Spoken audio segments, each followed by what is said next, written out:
بسم اللہ الرحمن الرحیم الحمدللہ رب العالمین والصلاة والسلام علی اشرف الانبیاء والمرسلین ابی القاسم محمد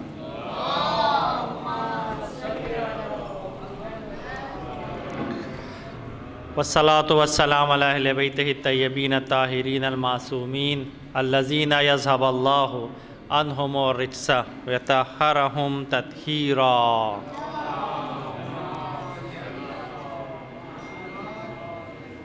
بسم اللہ الرحمن الرحیم۔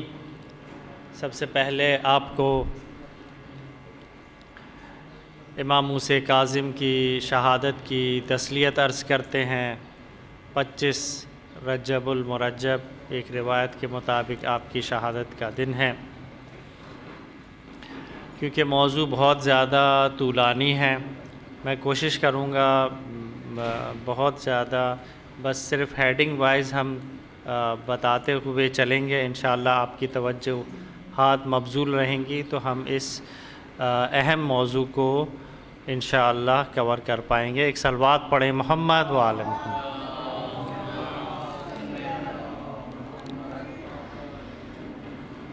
خب آپ کی ولادت جو ہے معمولاً ہمارے ائمہ کی ولادت مدینہ میں ہوتی ہے، لیکن آپ کی ولادت مکہ اور مدینہ کے درمیان ایک حجاز کی جو جگہ ہے جو ابواء کے نام سے مشہور ہے، اور یہ وہ ان مقامات میں سے ہیں جو کہ خود شیعوں نے اس کو آباد کیا ہے۔ تو ایک چھوٹا سا قریہ یا گاؤں تھا جس میں آپ کی ولادت ہوئی۔ آپ کو جب آپ امام بننے کا شرف حاصل ہوا، یعنی جب امام جعفر صادق علیہ السلام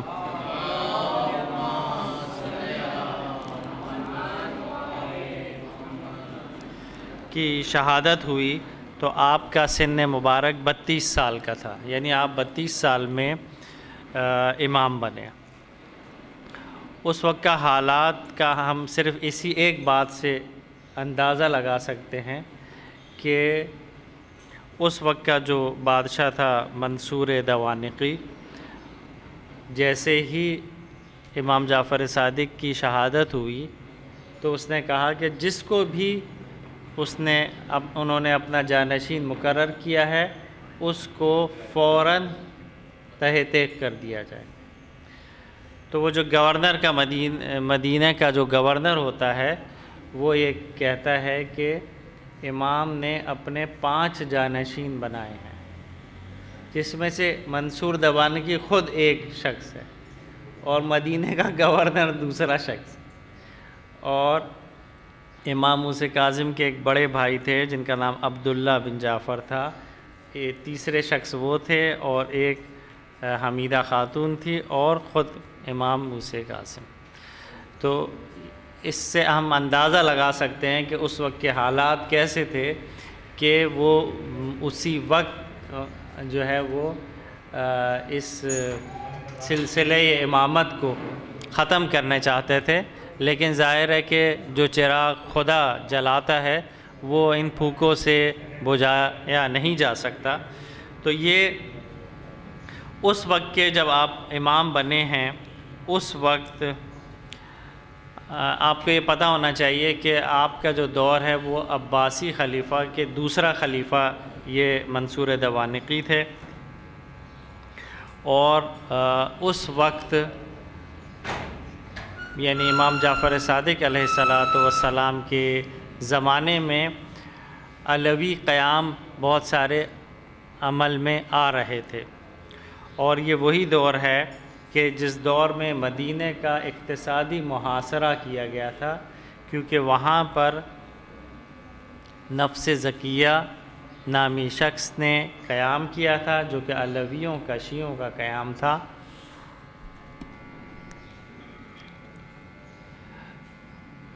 اس قیام کو سرکوب کرنے کے لیے منصور دوانقی نے جو ہے وہ نفس زکیہ کو قتل کروایا، اور گورنر کو کہا کہ تمام راستے مدینہ کو آنے اور جانے کے وہ بند کر دیے جائیں، اور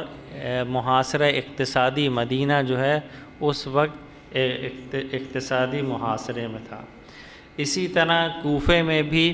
امام جعفر صادق کے دور میں حضرت زید شہید جنہوں نے قیام کیا ہوا تھا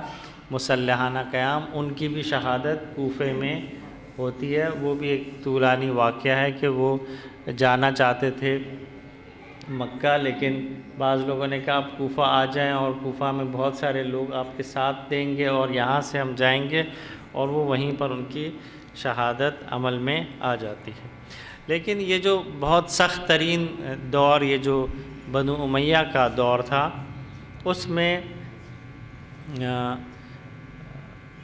علویوں کو یعنی شیعوں کو دو موقع ملے۔ ایک تو جو ہے کیونکہ حالات اتنے سخت تھے تو مہاجرتیں بہت ہوئی،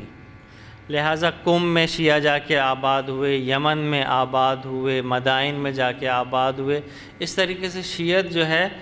وہ مکہ، مدینہ اور بغداد یہاں سے پھیلی ہے۔ تو کچھ دشمن جو اپنی چالیں چلتا ہے تو بعد میں جو ہے اس کے اور نتائج سامنے آتے ہیں۔ تو شیعت جو ہے پوری دنیا میں ان سخت حالات کی وجہ سے وہ پھیل رہی تھی۔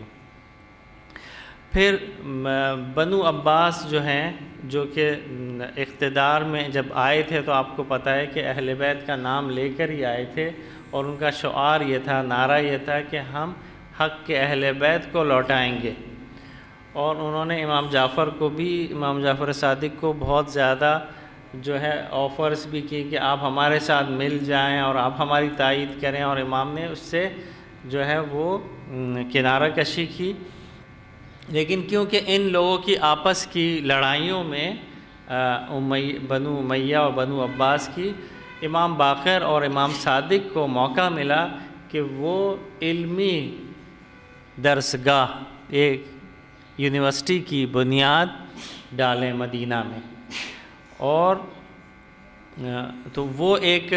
گولڈن پیریڈ تھا امام باقر کا اور امام صادق کا، کہ جہاں پر بنیاد پڑی ہے ہمارے مکتب کی، اور مکتب جعفریہ جو معروف ہوا ہے وہ بھی ایک وجہ اس کی یہ ہے۔ تو امام موسیٰ کاظم کا جو پہلا ٹاسک تھا، جو پہلا ہدف تھا، وہ یہ تھا کہ جو امام باقر اور امام صادق نے جو علمی بنیادیں ڈالی تھیں اس کو برقرار رکھنا تھا۔ یعنی روایات میں ملتا ہے کہ 4000 تک امام صادق کے شاگرد بتائے جاتے ہیں۔ تو ان سب کو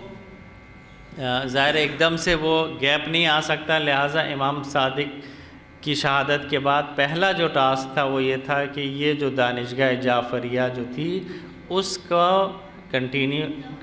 کنٹینیو کرنا تھا اور اس کا ادامہ دینا تھا۔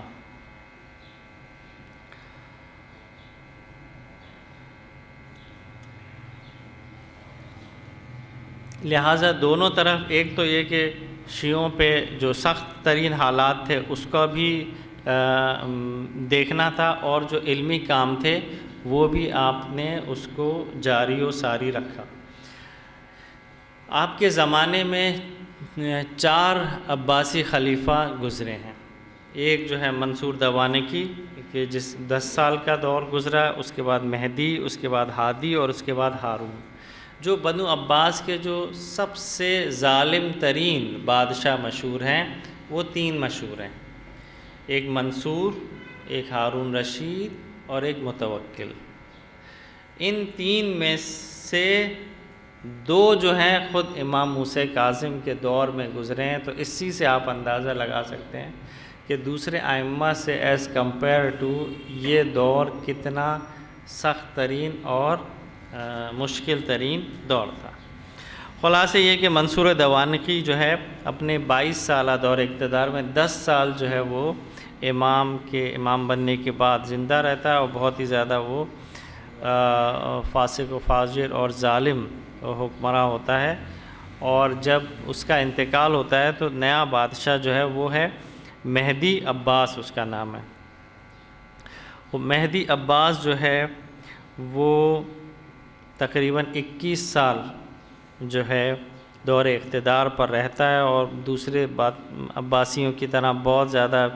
بے حد عیاش اور تاریخ کی کتابیں بھری پڑی ہیں اس کی چیزوں سے۔ لیکن وہ کیونکہ یہ علوی تحریکیں جو کہ مدینہ میں، کوفہ میں بہت زیادہ بنو عباس کی حکومت پر علوی تحریکوں کا پریشر تھا، لہٰذا وہ ایک عام معافی کا اعلان کرتا ہے، یہ مہدی عباس۔ شیعوں کو قید خانوں سے رہا کیا جاتا ہے، اثنا عشری علویوں کو،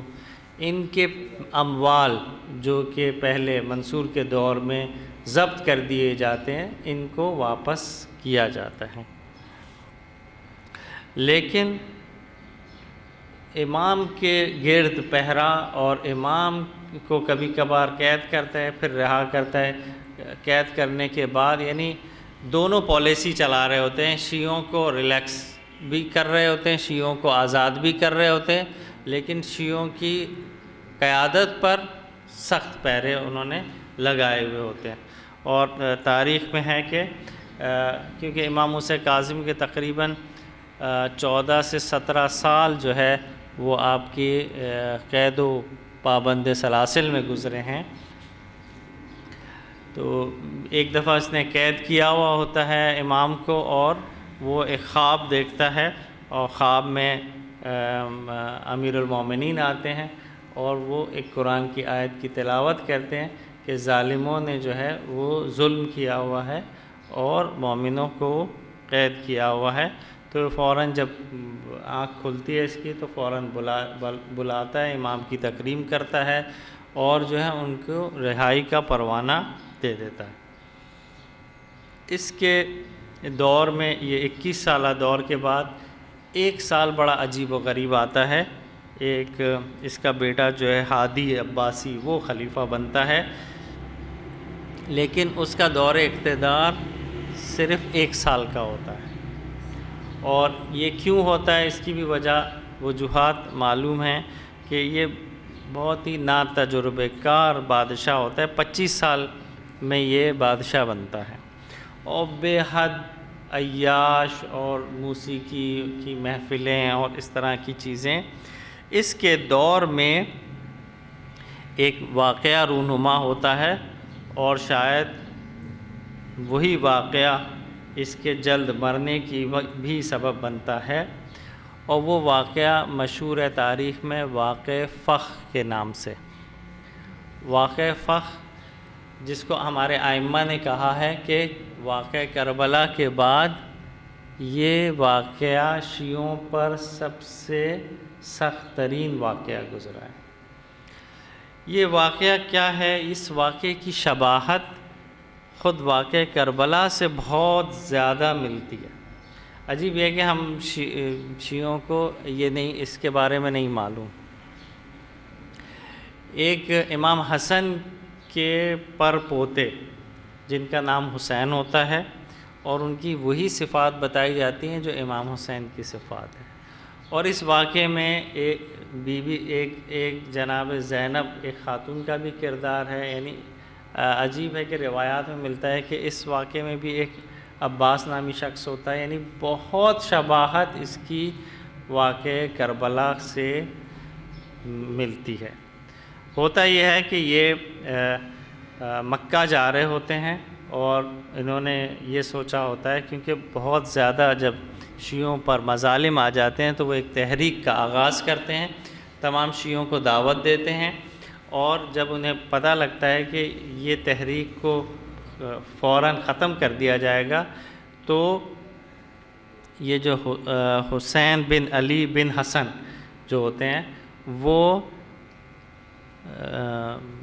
مدینہ سے نکلتے ہیں مکہ کے لیے، تاکہ مکہ میں جب حاجی آئیں گے تب وہاں پر وہ تبلیغ کر سکیں اور یہاں کے بادشاہوں کا ظلم و ستم بتا سکیں۔ لیکن مکہ اور مدینہ کے راستے میں ایک فخ نامی جگہ پر بادشاہ کی فوجیں آ جاتی ہیں اور ان کو روک لیا جاتا ہے، اور اسی طریقے سے ان پہ پانی بند کیا جاتا ہے، ان کے تمام مردوں کو شہید کر دیا جاتا ہے، اور انہیں کفن دفن نہیں دیا جاتا، ان کے بھی جو ہے سروں کو نیزوں پر لیا جاتا ہے۔ تقریباً 100 سے زیادہ شہادتیں وہاں پر ہوتی ہیں، خواتین کو اسیر کیا جاتا ہے، اور پھر دوبارہ سے مدینہ میں داخل کیا جاتا ہے ان خواتین اسرا کے قافلے کو، بالکل ویسے ہی جیسے کہ کربلا والا واقعہ ہوتا ہے۔ اس واقعے سے پہلے ہی امام موسیٰ کاظم اس حسین بن علی نامی شخص سے ملاقات کرتے ہیں اور وہ بتاتے ہیں کہ تمہارے اس سفر میں شہادت لکھی ہوئی ہے، اور یہ شہادت جو ہے تمہاری آخرت کے درجات کو بہت بلند کرے گی، اور اس کو جہاد عظیم کا نام انہوں نے دیا۔ جب یہ ہادی عباسی کو پتہ لگتا ہے تو وہ اس واقعے کا پورا الزام جو ہے امام موسیٰ کاظم پر ڈالتا ہے، کہتے ہیں امام موسیٰ کاظم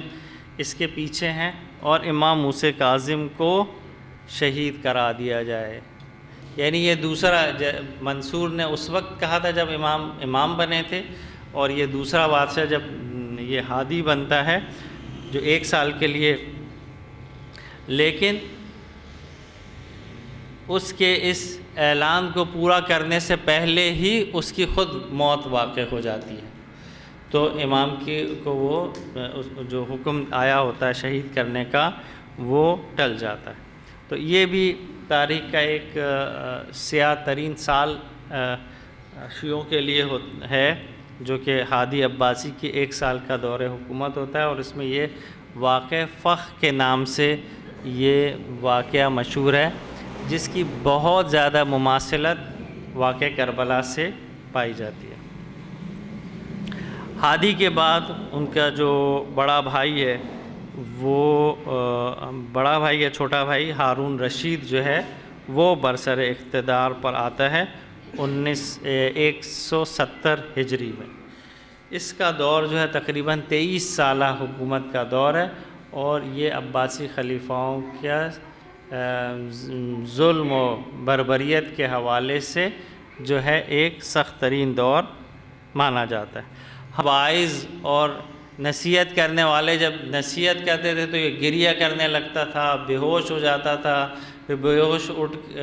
جب ہوش میں آتا تھا تو کہتا تھا دوبارہ سے نصیحت کرو۔ یعنی یہ اس طرح کے متعدد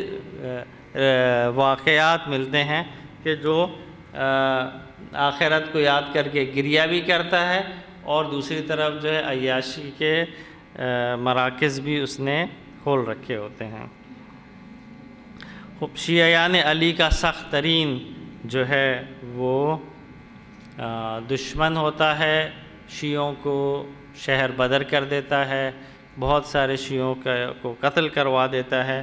اور وہی ہارون رشید ہے کہ جس کے دور میں کربلا کی زیارت دیتا ہے، اور روایات میں ملا ہے کہ رسول خدا نے صلی اللہ علیہ وآلہ وسلم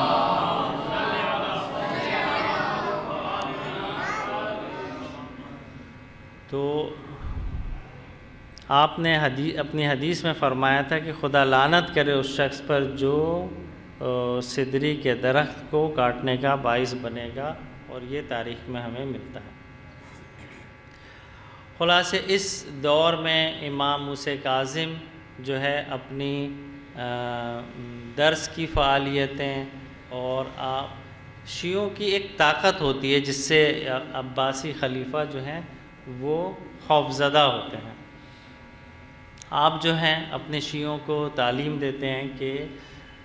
ان حکمرانوں سے کسی قسم کے کوئی مراسم اور کوئی مراعات نہ لی جائے۔ زیاد ابن ابی سلمہ سے آپ فرماتے ہیں کہ اے زیاد، اگر مجھے کسی بلند جگہ سے گرا کر میرے ٹکڑے ٹکڑے بھی کر دیے جائیں تو بھی مجھے یہ زیادہ پسند ہوگا اس سے کہ میں ایک چھوٹے سے کام میں ان حکمرانوں کا ساتھ دوں۔ تو یہ جو ہماری شیعت جو آج بھی جو ہے وہ ظلم اور استبداد کے خلاف دنیا میں ڈٹی ہوئی ہے، یہ ہماری ائمہ نے ہماری جو ہے نسلوں میں ڈالا ہے کہ ہم جو ہے ظلم اور بربریت کے ساتھ کبھی بھی چل نہیں سکتے۔ وہ صفوان کا واقعہ بہت مشہور ہے، یہ آپ بہت مشہور و معروف شیعہ ہوتا ہے۔ یہ صرف اس کے اونٹ جو ہے وہ کرائے پر دیتا ہے ہارون رشید کو۔ تو امام فرماتے ہیں کہ صفوان تمہارے سارے کام بہت اچھے ہیں سوائے اس کام کے۔ تو وہ کہتا ہے مولا ایک تو یہ کہ میں حج کے لیے دے رہا ہوں، اچھے کام کے لیے دے رہا ہوں، ٹھیک ہے، اور جو ہے اس میں کوئی اعانت نہیں کر رہا ہوں ان کی، ٹھیک ہے۔ تو امام اس کو فرماتے ہیں کہ جب تک تمہیں اس کا کرایہ،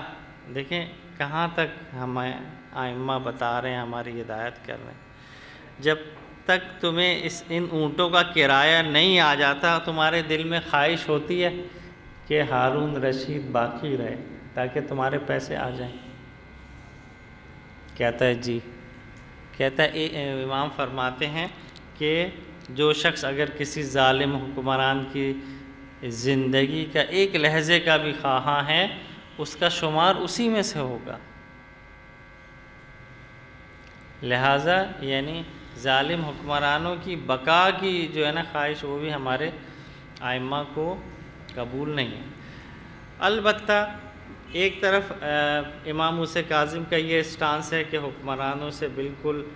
جو ہے قطع تعلق اور عدم تعاون، لیکن دوسری طرف ہم یہ دیکھتے ہیں علی ابن یقطین، علی ابن یقطین امام کا بہت مشہور و معروف شاگرد ہوتا ہے،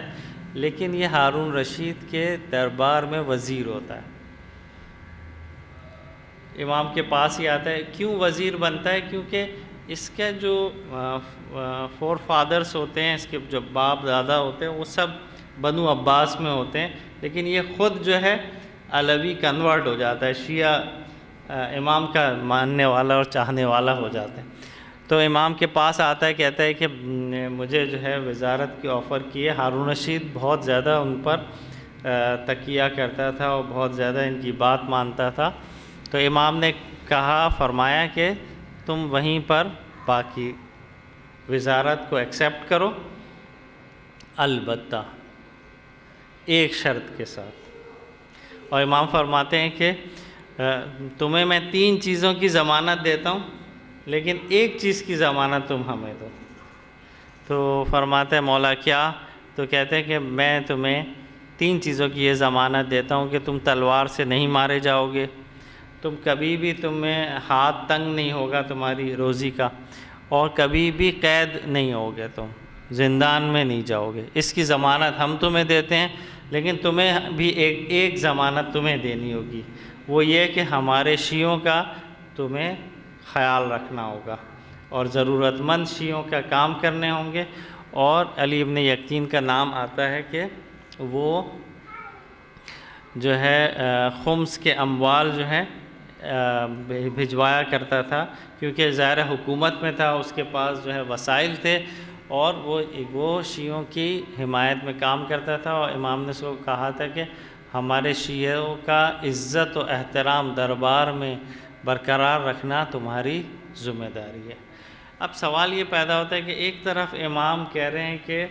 میں ایک لحظہ کسی کی مدد کرنے کے لیے آمادہ نہیں ہوں، ٹھیک ہے، اور اگر کوئی حج کے لیے کرائے پر اونٹ دے رہا ہے تو امام کہہ رہے ہیں تم اس ظالم کے ساتھ ہو۔ یہاں پہ علی ابن یقطین کو اجازت دے رہے ہیں، تو اس کی ایک بہت بڑی وجہ ہے، اور اس کی بڑی وجہ یہ ہے کہ یہ علی ابن یقطین کوئی عام آدمی نہیں تھا، بہت فقیہ اور عالم دین تھا، یعنی علمی لحاظ سے بہت قوی انسان تھا، اور تقویٰ کے مدارج پر تھا۔ یعنی علی ابن یقطین سے احادیث نقل ہوئی ہیں ہماری کتب میں، تو وہ ایک عالم شخصیت تھی اور ایک دیندار شخصیت تھی، تو ایسی شخصیت پر بھروسہ کیا جا سکتا ہے اور اس کو دربار میں اس ہدف کے ساتھ بھیجا جا سکتا ہے کہ وہ شیعوں کی حمایت کرے، بشرطے کہ ایک عام انسان اور ایک عام آدمی جو ہے اس کو امام اجازت نہیں دیتے ہیں۔ خلاصے یہ کہ امام کے جو ہے تقویٰ، پرہیزگاری، اور پورے مدینہ میں ایک مرکز دینی شمار کیے جاتے تھے، اور یہی چیز بادشاہوں کی جو ہے وہ حسد اور جلن کا باعث بنتی تھی کہ عوام سب ان کے ساتھ کیوں ہیں۔ امام کی جو بخشش ہے وہ اس قدر مشہور و معروف تھی کہ یہ جملہ سب میں معروف تھا کہ جس کو موسیٰ بن جعفر اگر کوئی پیسوں کی تھیلی دے دے اور پھر وہ اپنی تنگ دستی کی شکایت کرے تو ایسے شخص پر تعجب ہے کہ یعنی اتنا زیادہ آپ جو ہے لوگوں کی مدد کرتے تھے اور وہ حمایت کرتے تھے۔ عباسی خلفاء کا مسئلہ یہ تھا کہ وہ بھی اپنے آپ کو رسول اللہ سے اپنی رشتہ داری کو جوڑتے تھے۔ ایک مشکل مسئلہ جو ہے نا عباسیوں کا اور علویوں کا یہ تھا کہ عباسی خلیفہ بھی کہتے تھے کیونکہ وہ رسول خدا کے جو چچا ہیں عباس ابن عبد المطلب کی آل سے تھے، اسی لیے بنو عباس کہلائے جاتے تھے۔ تو وہ ایک دفعہ کا واقعہ ہے کہ ہارون رشید جو ہے وہ مدینہ میں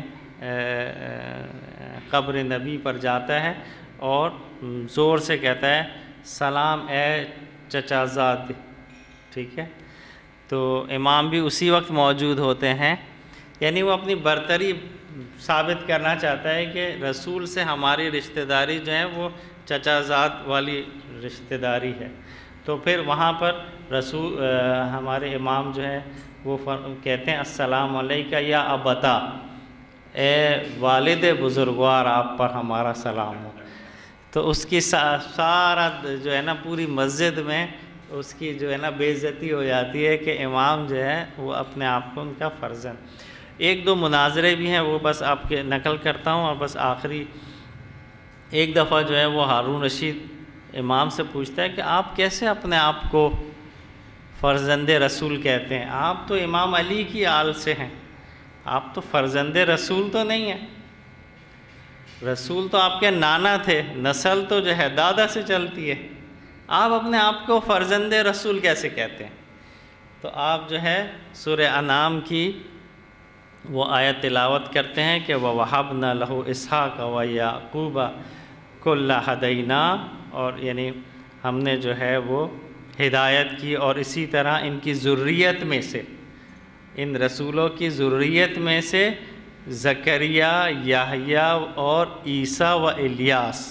کل من الصالحین، یہ سب صالحین میں سے تھے۔ اور پھر امام کہتے ہیں کہ یہاں پر حضرت عیسیٰ کو ان انبیاء کی ذریت میں قرار دیا گیا ہے، تو حضرت عیسیٰ کا تو کوئی والد نہیں تھا، وہ تو بی بی مریم کی اولاد تھے۔ تو جس طریقے سے حضرت عیسیٰ کو ان انبیاء کی فرزند کہا گیا ہے، اسی بنا پر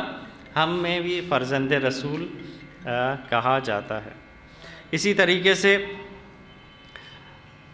ایک اور دفعہ وہ ایسے ہی مناظرہ کرتا ہے کہ ہاں یہاں پہ ایک اور بھی وجہ، یہ شاید کسی اور جگہ پر ہے، کہ وہ کہتا ہے کہ ہم بھی فرزند رسول ہیں، اگر آپ فرزند رسول ہیں تو ہم بھی فرزند رسول ہیں۔ تو امام کہتے ہیں نہیں، تم فرزند رسول نہیں ہو سکتے۔ کہتے ہیں کیوں نہیں ہو سکتے؟ ہم آل رسول کیوں نہیں ہو سکتے؟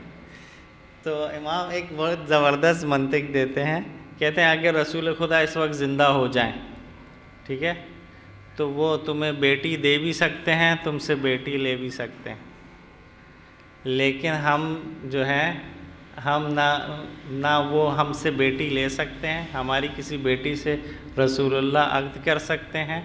ٹھیک ہے، نہ ہم اپنی بیٹی سے۔ تو یہ پورا دربار جب یہ سنتا ہے تو پریشان ہو جاتا ہے۔ اسی لیے امام کا ایک قول بہت مشہور ہے، ان امام القلوب وانت امام الجسوم، ہم جو ہیں دلوں پر راج کرتے ہیں، دلوں پر حکمرانی کرتے ہیں، ہم دلوں کے امام ہیں، تم ان کے جسموں پہ حکمرانی کرتے ہو، ان کے دلوں پر جو ہے وہ ہماری حکمرانی ہے۔ خلاصے یہ کہ یہ ہارون رشید جو ہے یہ کئی بار امام کو مدینہ سے بغداد بلا کر قید کرتا ہے، لیکن کیونکہ آپ کی حمایت اتنی زیادہ ہوتی ہے کہ وہ خوف کے مارے پھر دوبارہ سے آزاد کر دیتا ہے۔ پھر جب امام کی تبلیغات دیکھتا ہے، شہرت دیکھتا ہے، پھر خوف زدہ ہوتا ہے کہ کہیں ہماری حکومت